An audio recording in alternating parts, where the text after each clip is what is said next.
alternative investments, private equity, sports teams, all these things. People would go, how could you and why would I ever want to invest in that? Well, in today's episode, we have a very special guest, Christopher Zook of Kaz Investments, co-author with Tony Robbins of the book, The Holy Grail of Investing.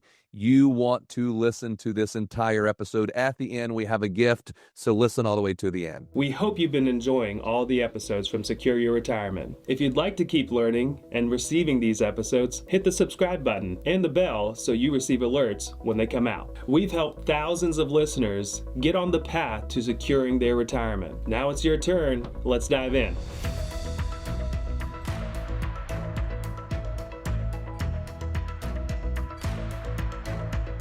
Welcome, everyone, to Secure Your Retirement podcast. We are super excited today. Merce and I are always looking for partnerships and I think opportunities that can benefit our clients in multiple areas when it comes to their wealth building, when it comes to their trying to plan for retirement and live throughout retirement.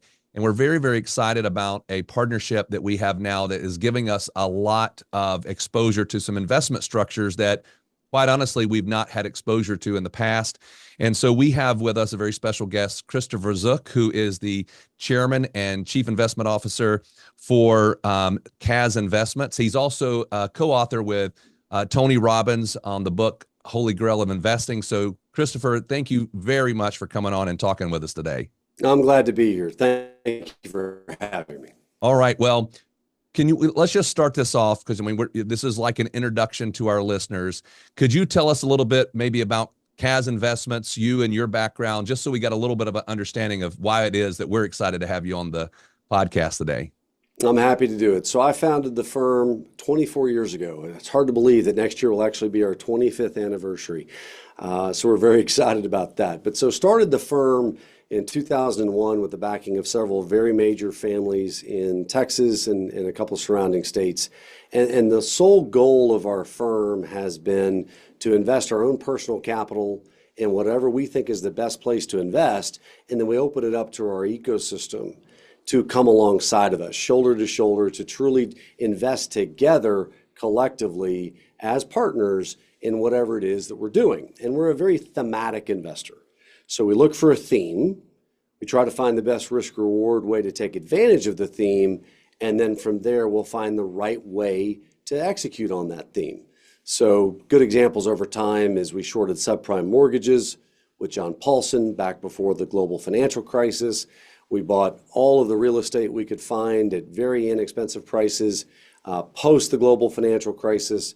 Invested in distressed financials, distressed credit, and then over time we've invested in a lot of other themes that we believe are going to persist for a long period of time, and then ultimately we're going to find very unique ways to do that. But what really has been a benefit of partnerships like this is that ultimately it's a little corny, but it's what it is. The power of the network is the network, right? The bigger our network gets, the more buying power we have, which gives us more access, which gives us more negotiating power, which gives us better opportunities, which makes our network grow. So we have about 6,000 investors now in all 50 states and 36 countries. And we actually just found out, the list came out this past week, we're the 117th largest investor in all of the world of private equity, according to several different sources. And actually in 2024, we were the largest check writer in the entire world in private equity with a $1 billion check that we wrote into a single investment in 2024. So we have a lot of fun. We get to invest in a lot of different things, and we're really excited about this partnership. Well, Christopher, that's great. Thanks for sharing that background and kudos to your success there as the firm has grown for you over time. You said something very key that I think is really good for our listeners to understand is that you said you invest your own personal capital. And so tell us why to you that's so important, and also why clients and other investors would see that given today's landscape and given the world of investing today. Why is it so important to you to put your own money in? There's nothing like alignment. And when you have alignment, good decisions usually happen. When you have bad alignment, bad decisions have a funny way of happening. And so we have always been, since the beginning of the firm, Literally, it's a technical term we use internally. We're freakish about alignment. So the more aligned we are, the more that we believe we're going to make better decisions. So we always are the first dollar in. My family is the first dollar in every single thing that we do. Our shareholders, our team are very heavily invested, and collectively, we have over 650 million of our own money invested in our own vehicles. We're always the largest investor in everything that we do. And when you add that together, it just creates this alignment of we're going to make the decisions the best we can. It doesn't mean that everything is always going to work, but it means that we're always aligned and we're going to do what we think is best for ourselves. And then ultimately that means for your listeners, for your clients, it's going to be an opportunity for us to do the very best thing that we can do for them, because we're also doing it for ourselves. Excellent. So let's kind of go into this concept a little bit. I think that, you know, in our world of helping people with investments, a lot of times they're going to come at us and they're going to say, I understand I need to have a diversified portfolio. And sometimes when they're talking about that, what we'll find, sometimes they think being diversified is just having multiple advisors. They don't even, you know, just like not have all my money in one pot.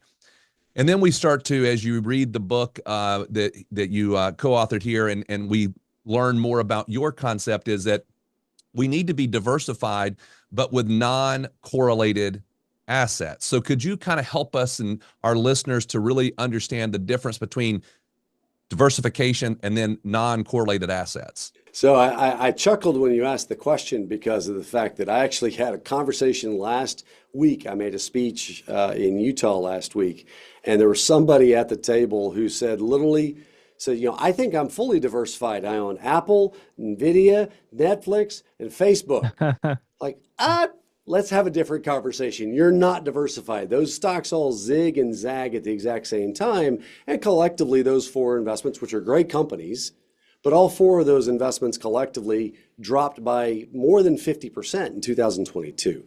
So that's not diversification. Diversification in the classic sense is based off of what's referred to as modern portfolio theory. And there was a gentleman by the name of Markowitz who won the Nobel Prize because he proved that if you can have assets that actually don't move in the same direction at the same time, you can actually reduce your risk and increase your return, which is totally counterintuitive to people. They're like, okay, well, if I want more return, I got to take more risk. That's why he won the Nobel Prize, is he proved that by adding these non-correlated assets, you can actually reduce the risk and increase the rate of return. So people hear this term correlation and it sounds a little overwhelming. It's actually not that hard to understand, but like many industries, Wall Street has made this a complicated term. And it is technically a math term for all the engineers and math people that are listening to this. But I explain it this way. I'm a golfer. Most people can understand this analogy.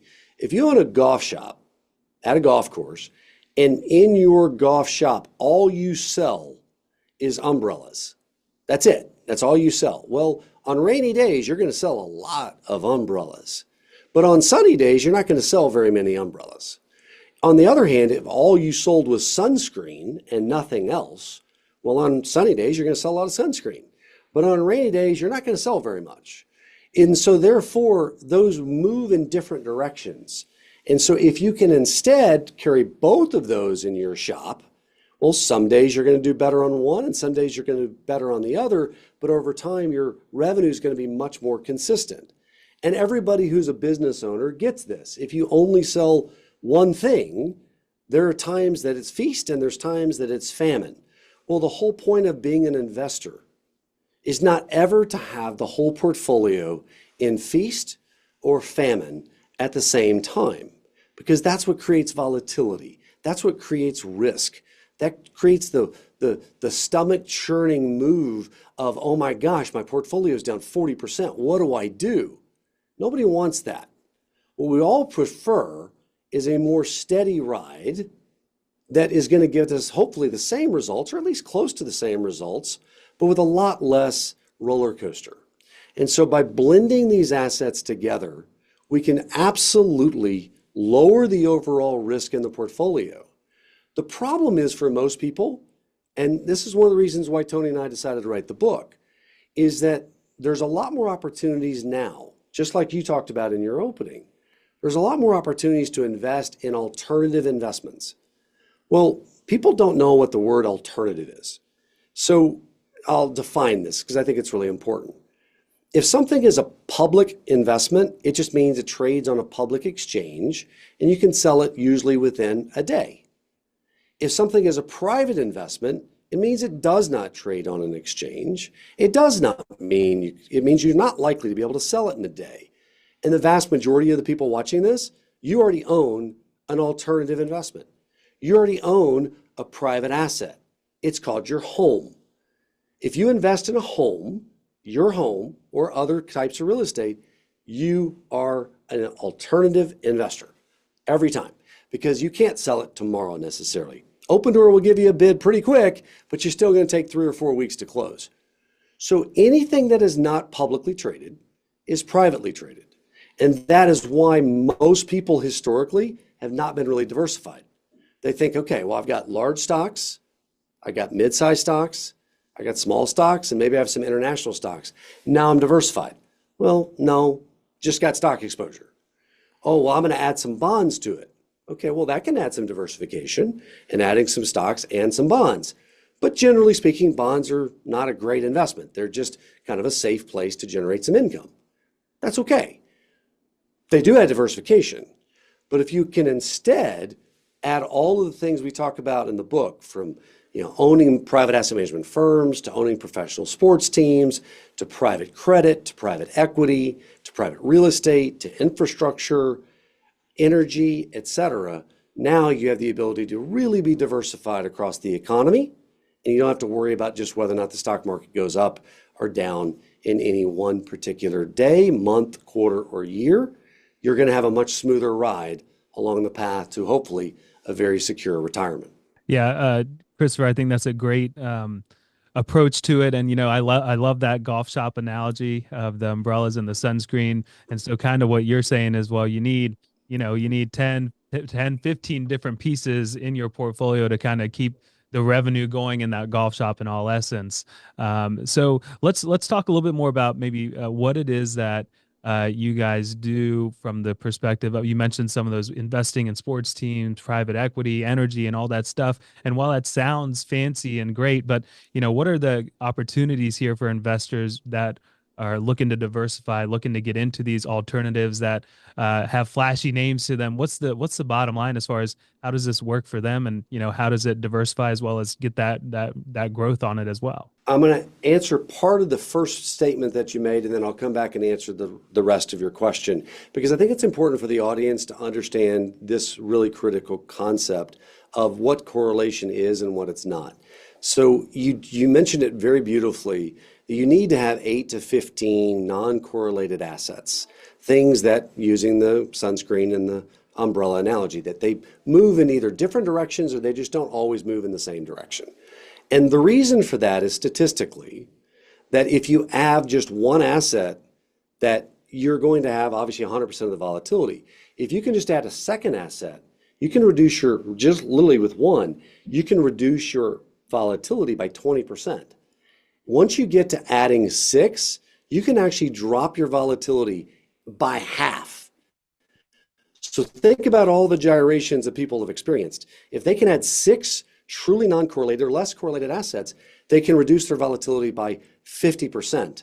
And what Markowitz proved is with 8 to 15 less correlated investments, you can actually reduce your volatility by up to 80%, 80%. So how do you find those assets, which is the second part of your question? It's really hard because of the fact that most people, unless they're a billionaire, don't have the ability to go out and buy a piece of professional sports team. Most people don't have access to be able to originate and own private credit, private loans that are made, if you will. And it's tough. Well, one of the things that what our firm has worked really hard to do over the last quarter of a century is that we have worked hard to democratize, to make more available these types of assets for investors. And only in the last 5 or 6 years has the regulatory environment changed to make that easier to do, to where now somebody does not have to be, worth a tremendous amount of money in order to be able to invest in those kinds of things. And literally, in our situation, we've created a way for someone who's an accredited investor to be able to actually invest as little as $25,000 into an investment and get exposure to everything that we do in these non-correlated assets. So to go further into that question, owning a piece of, SpaceX, using the venture capital analogy, Elon Musk's company, SpaceX, or owning a piece of the Los Angeles Dodgers, the Golden State Warriors, or Paris Saint-Germain, the European football team, or Aston Martin's Formula One team. Those were things that literally people were never able to invest in. But now they're able to invest in a single vehicle that gives them exposure to everything that is diversified across those 8 to 15 asset classes that they've never been able to do before. And what does that do for them? Obviously, the objective is to make money. The objective is to deliver a higher return than what somebody would make in the public markets. And we always tell people, if you're going to give up liquidity, because these things don't trade every day, if you're going to give up liquidity, you should be paid well for giving up that liquidity, much better than owning something that is liquid. So it gives them, hopefully, a much better opportunity for return, but it also does what we talked about, which is lowering the overall risk of the portfolio as a whole to make their ride to retirement that much smoother. And ultimately, the way we're able to get access to these things that most people can't is because of the fact that we write such large checks as a firm. I mean, in the last, literally, I got to think through this for a second, I think the statistic is in the last 4 years, we've deployed over $6 billion in assets purely in the alternative space. We have about $9 billion that is currently deployed. So when we invest a couple of $1 billion a year, which we're doing right now, it allows everybody that's part of the network, your investors, your listeners, all of the folks that are investing with you, they're part of our network. They get exposure to everything we are able to get access to because of that scale and that size. Yeah, I think that, that one of the things I think that we're so excited about is that we talk a lot about managing risk. And that really is something that quite honestly can be difficult if we don't have access to some of these tools. So I have a two-part question. My first part is, because you said the term, for most people that go out and just buy a stock or a bond or a mutual fund or an exchange traded fund, they don't ever have to worry about the word accredited investor. And you use that. Could you just very quickly for us, help us to appreciate what that means? Because I think we found out as we got more involved in this, most of our clients are considered accredited investors. They just don't know the term, so they didn't even know whether they were or not. So can you give us a little bit of an understanding of what that means? Happy to. So the SEC, the Securities and Exchange Commission, not the Southeast Conference, the Securities and Exchange Commission, they define investors by 3 buckets. And I don't really agree with this. And Tony and I are working many, many things through Congress right now to try to get it to where people will be able to be accredited, not because of how much money they make or how much money they have in net worth, but because they actually can take a test to become an accredited investor. But let me define it. So the 3 buckets that they use are non-accredited, which means they do not have enough income or capital, net worth, to be qualified as an accredited investor. An accredited investor is somebody who has $200,000 a year of income, and I believe the technical term is a reasonable expectation of the same going forward. Okay, so $200,000 of income by themselves, or if they file jointly, $300,000 of income, which means a whole bunch of people meet that test. Young doctors, young lawyers, they're making good income, they just don't have a big net worth yet, but they're also able to qualify, investors are able to qualify by being above a $1 million net worth, not including their home.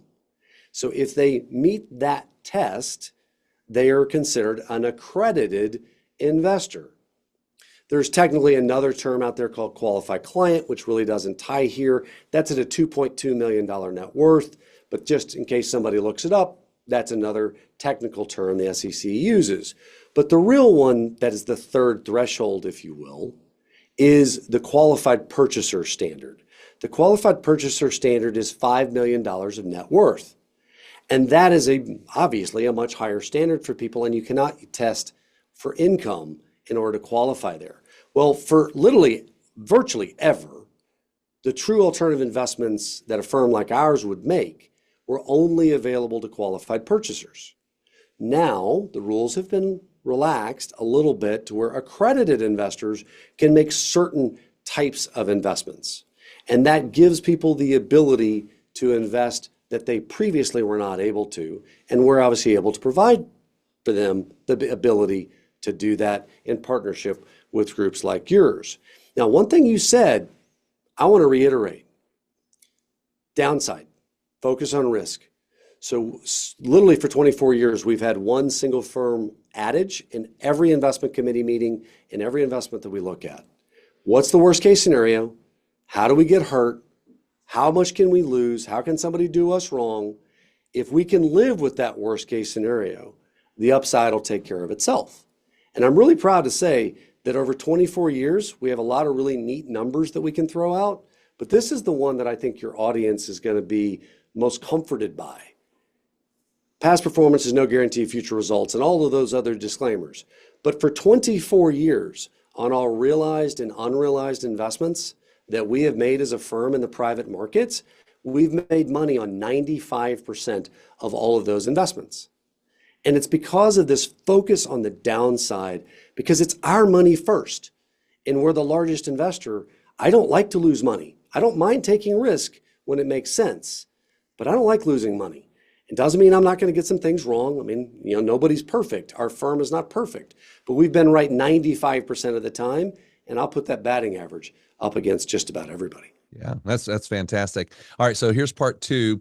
You made a very nice illustration earlier about basically a private traded asset is our home, right? And we understand I could be in one market maybe where I could sell my house, at least get a contract by tomorrow, right?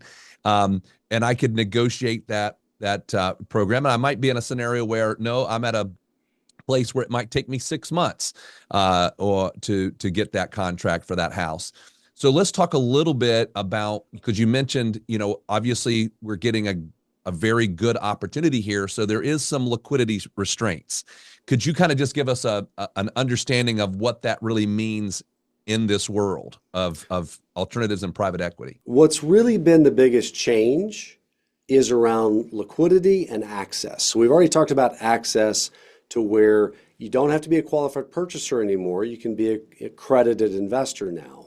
But the other thing that has changed is the liquidity used to be that basically you put money into a private equity fund or a private credit fund and you just wait. You're going to get it out eventually, but you don't know when, and you don't have the ability to control that decision yourself, right? Well, that's changed. So what we've been able to do, and we're very much on the leading edge of this, is that we're able to provide quarterly liquidity for investors. There's some fine print around that obviously any specific investor would want to know, but just to be broad about it, every quarter somebody can get their money out. You can't get it next week and you can't get it necessarily next month, but you can do it once a quarter. And that's a complete different approach than has ever been available in the past.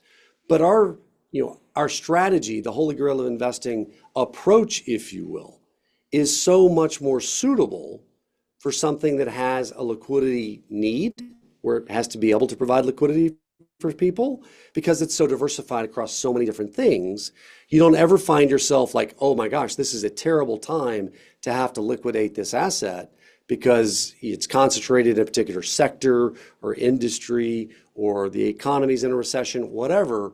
If you have things that are truly zigging and zagging at different times, you have the ability to meet that liquidity in a way that just really was never available before. Yeah. So I think you made a really good point of some of the investments that Kaz is able to do is because of just, quite honestly, at the end of the day, dollars available to invest to get access to some of these big names that, the individual typically can't. So I think our listeners are fully going to understand that aspect of the ability to write a check for $1 billion versus the ability to write a check for 100,000 is going to get you different types of access in this world.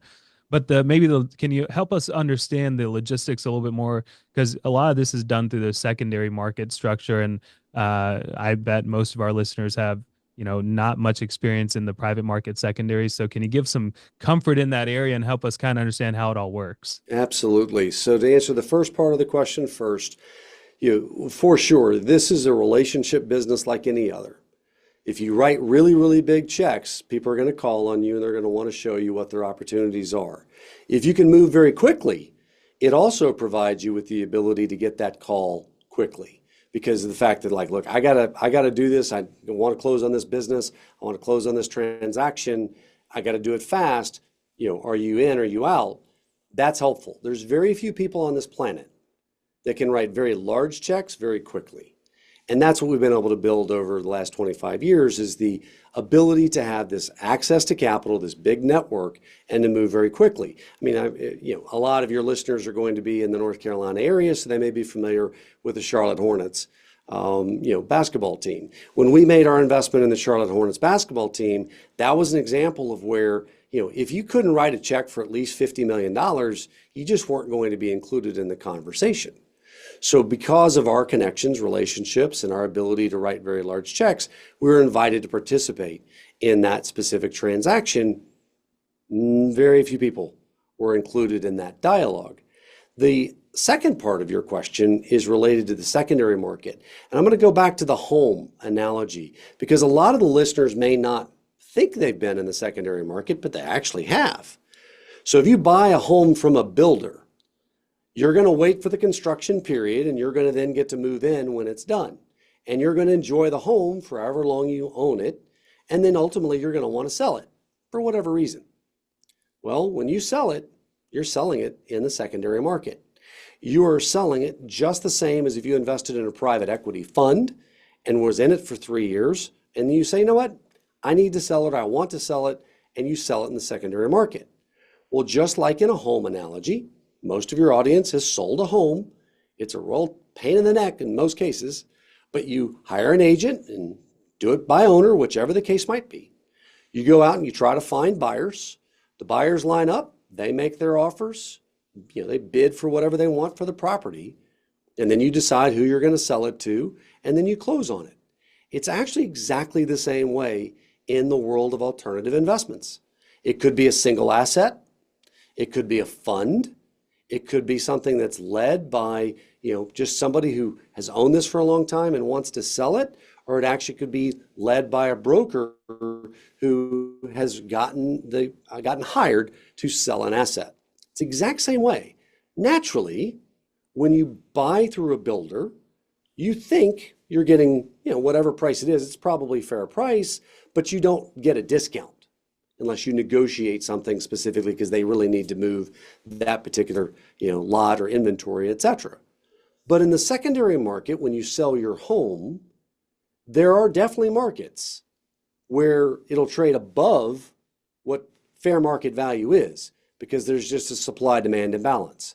But most of the time, the buyers are going to be patient and they're going to wait to find a price that is some discount to what they think that home is really worth, or at a minimum, what fair market value is for that house. It's exactly the same way for us. The difference is when you're selling a home in a neighborhood, there's potentially thousands and thousands of buyers for that one particular home. When you're out there selling a private equity fund that has a unique niche to it, there's very few buyers potentially for that. It might be 20. It might be 50. We actually, at the close of last year, we did the largest secondary transaction that was led by an owner of a fund that has ever occurred in what's called GP stakes. GP stakes is where you actually own a stake in the general partner, GP, of a firm that manages private assets.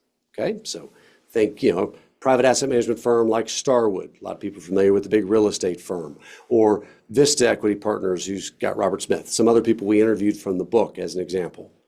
So in that GP stake transaction, we did the largest transaction that's ever been done. It was a over $500 million transaction in one check, right? We were one of 4 people that were approved to be able to be the buyer by the fund that actually was managing that portfolio. So we were not the high bidder. We got a very nice discount on that asset because of the fact that we were the only bidder that could take the entire $500 million in one slug, as opposed to having to take it in parcels. So it really is just like that. Anybody who's ever sold a car in the secondary market, a real estate investment in the secondary market, a piece of farmland in the secondary market, whatever it is, the difference is it's a very inefficient market. And those of us that know how to navigate that market and have the relationships can get very strong discounts compared to fair market value when we do that. So, Christopher, what our goal was with this podcast today was to really whet the appetite. We've been talking about this with our clients as we have been putting this program into action here with our firm. And as we've been talking to folks, they've been excited.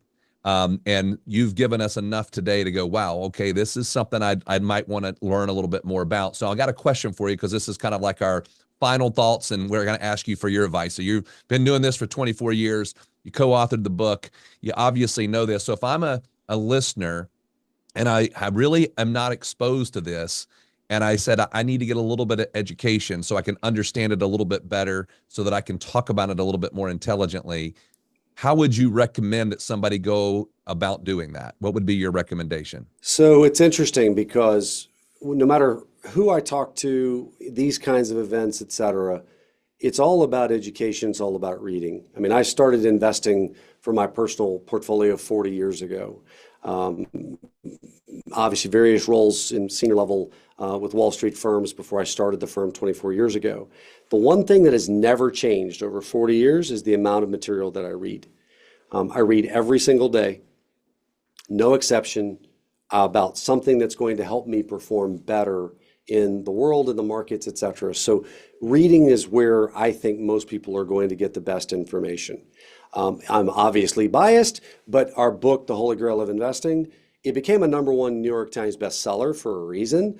It's very, very, very good at educating investors on what are these assets, how do they work, how can you get access to them, and then the interviews that we have with the 13, superstar investors, they're very interesting. It talks not just about their investment strategy, but it talks about how they became who they were, who they've become, and, what have they learned from their journey. And, Tony does a great job talking about their origin story, if you will. But so I'm obviously biased, but I do believe that we accomplished great things with that book for education. From there, conversations with investment professionals like you, that is who they really should ask about how these things work. What are the pros for them? How do they implement them into the portfolio? What's the proper sizing? All those kinds of things, because those are very much, a personal conversation based on their unique situation. But really, it is all about reading. And there's other books out there that, y'all can recommend to them, things that will give them an idea of how these investments work over time. I also would encourage people to go to, our website and other websites to be able to learn, because we have a lot of white papers, we have a lot of educational videos, things that just explain, what is a GP stake, or why would you actually want to own a professional sports team, which, little sneak preview for anybody, it's not anything about sports. It has nothing to do with sports. It has everything to do with cord cutting. So hopefully that'll whet your appetite to want to learn more about cord cutting and how it impacts professional sports. But that would be the way that I would recommend people proceed. Well, Christopher, that's great. I think the book is going to be a great start for people with the Holy Grail of Investing. Christopher, thank you so much for hopping on with us today, spending a little bit over 30 minutes with us today to, like Radon said, whet the appetite of this investment class that, was rather inaccessible to people. And now, because of firms like CAS, it's becoming more and more accessible. So thanks a lot for carving some time out of your busy schedule to hang out with us today. No, it's my pleasure. I'm sorry. I do want to say this before we wrap up. We did talk, and we are going to have books. So if you're listening to this podcast and you can let us know, reach out to us here at our office, and we'll make sure we will send that book out. We want you to get that education. I have read the entire book, and it is very interesting to learn about and read. It's written very, very well. And so I think it's a great educational tool. So I did not mean to interrupt you though, Christopher. Again, thank you for coming on. It's actually kind of funny because of the fact that Tony and I wrote the book together, and obviously I'm the finance guy, and he has all of the presence and the experience writing many, many books that have been bestsellers. And what we really were struggling to do initially was to make it very factual, very interesting, very, very informative, but also to make it interesting. And so what I think we were able to accomplish is it is not a boring finance read. It is actually very interesting with lots of colorful illustrations there. So hopefully people will take you up on it, reach out to you and get a copy of the book. And y'all, thank you for having me. I really, really appreciate it. Look forward to being involved with y'all and look forward to our partnership. All right. Thank you. We hope you have enjoyed this episode of Secure Your Retirement. If you would like to learn more, we have actually created an online course called 3 Keys to Secure Your Retirement. This video course helps you to think through all the different steps as you get ready to plan for and live throughout retirement. You can access this by going to our website, pomwealth.net. In addition, you can also subscribe below to our podcast called Secure Your Retirement. For more retirement tips, check out these videos. Also, if you find them valuable, please subscribe to our YouTube channel and give us a like.